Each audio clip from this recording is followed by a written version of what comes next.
아까 앞서 그 민주당 우상호 비대위원장이 기자간담회 하시면서 지금 뭐 물가 안정이나 산적해 있는 민생 현안에 대해서 여당과 대통령실이 제대로 역할을 못하고 있다, 뭐 태도가 한심하다 이런 식으로 평가를 하셨는데 지금 뭐 여당의 역할에 대해서 좀 어떻게 생각하시는지, 가장 시급하게 해결해야 할 현안을 뭐라고 보시는지 궁금하고요. 두 번째로는 이미 여러 번 말씀하시긴 했지만 윤리위가 지금 예고되어 있는 상황인데 일단 공개 윤리위, 공개 회의를 제안을 하셨잖아요. 그 부분에 대해서 혹시 답변 들으신 게 있는지 궁금합니다. 우선 공개 윤리 관련해서 답변 드린 게 없고요. 저는 윤리위에서 의결을 통해서 그렇게 할 수 있다 돼 있는데 아직까지 전혀 그거에 대한 답변은 들은 바가 없고, 그리고 윤리위의 날짜라는 것도 뭐 2일, 24일, 27일 계속 늦춘다고 하는데 저는 뭐 경찰 조사 윤리위 빨리 좀 했으면 좋겠습니다. 그거는. 예. 그리고 저는 우상호 의원님께서 그런 말씀하셨다 그러면은, 제가 이게 비대위 악순환이라는 게 있거든요. 원래 저희도 비대위를 한동안 계속 하던 시절이 있었습니다. 그런데 비대위의 비대위는 항상 실패합니다.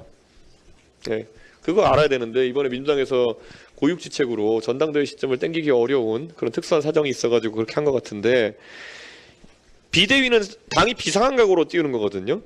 근데 비상한 각오로 한번 띄웠는데 그게 실패하면 그 다음에 약간 덜 비상한 각오로 띄워서 될 수가 없습니다.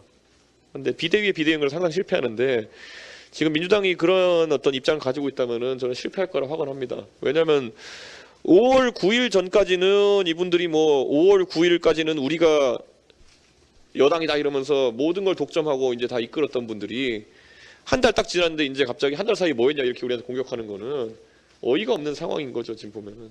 예, 어이가 없는 상황이고, 그 물가 관련된 부분들, 자 그럼 물가는 두 가지 측면입니다. 외생적 변수에 있어가지고 유가나 아니면 곡물가가 오르는 것, 이런 건 우크라이나 사태에 대한 어떤 영향이 있을 것이고, 아니 우크라이나에 대해서는 굉장히 적극적으로 우리 당이 그리고 대통령께서 관심을 가지고 해결을 위해 노력하고 있습니다.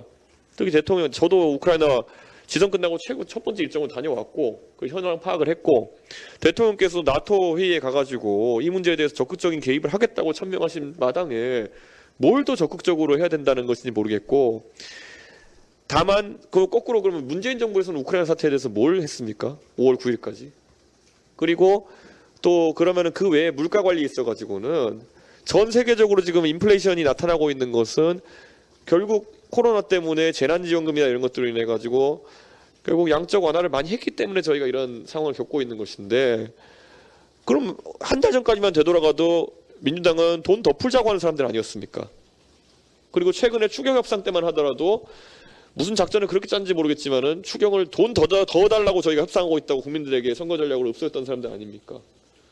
그러면 도대체 무슨 장단에 춤을 추자고 하는 것인지. 진짜 물가가 걱정되면은 그러면은 우상호 의원님은 거기에 대해서 본인들의 의견을 밝혀야 되는 게, 자 이제 더 이상 그 양적 완화라든지 아니면은 통합 팽창을 할 수가 없으니까 재난지원금을 없애겠습니다 선언하든지, 그러면은 아니면 피해 보상을 줄이겠습니다 하든지, 그 용기 없이 그냥 아무 말 대잔치 하면은 그게 무슨 책임 있는 제1야당이겠습니까? 저는 굉장히 이거는 무책임하고, 그리고 한 달 전까지만 해도 그들이 보이던 태도가 너무 다르지 않습니까? 그래서 그건 좀 들었을 때는 비대위의 비대위는 역시 성공하기 힘들겠구나 이런 생각을 합니다.